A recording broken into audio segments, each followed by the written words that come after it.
Okay, मेरे दिल के सबसे करीब जो एनसीईआरटी है वो मैं आपको दिखा देता हूं। इट इज दिस, पीछे आपको दिख रहा होगा, national council of educational research and training.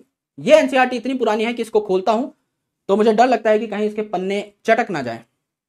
पीले कलर की है ना आपकी एनसीईआरटी है, बहुत प्यारी एनसीईआरटी है, बहुत डिटेल्ड है। आज के दिन में इतनी डिटेल एनसीईआरटी नहीं आती है।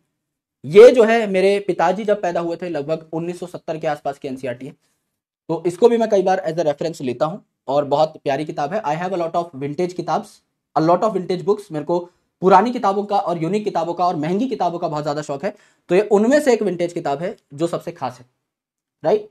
तो ये लगभग होगी भाई, लगभग 55 साल पुरानी होगी। तो this is a very good NCERT. And पहले जो मैं कह रहा हूं कि एनसीईआरटी में ये फैमिलीज थी, वो इन एनसीईआरटीज में फैमिली थी।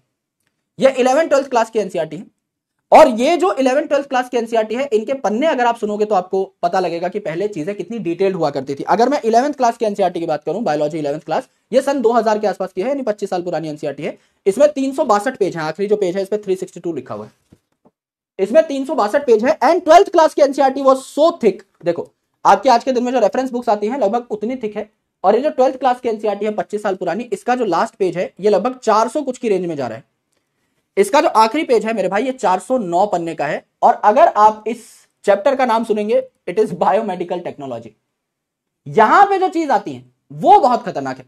तो मैं आपको कुछ फैमिलीज दिखा देता हूं यहां पर। So I will be teaching you from NCERT only, लेकिन पुरानी एनसीईआरटी, और खुद का उसमें कुछ इंक्रिप्शन डालूंगा मैं, जाहिर सी बात है।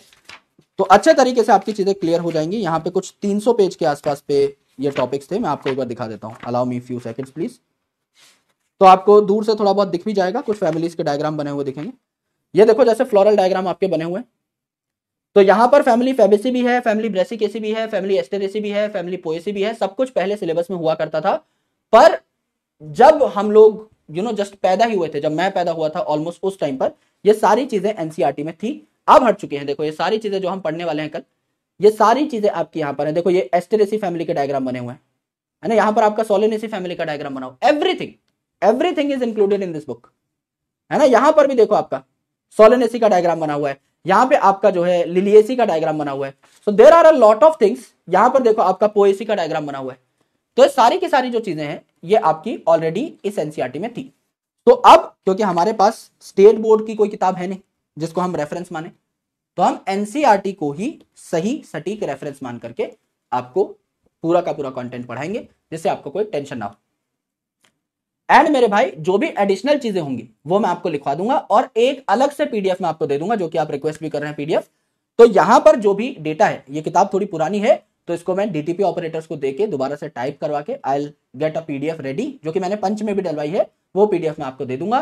तो वहां पर आपको सारी की सारी नई फैमिलीज का डेटा भी मिल जाएगा, और सारी की सारी नई फैमिलीज के क्वेश्चन भी मिल जाएंगे।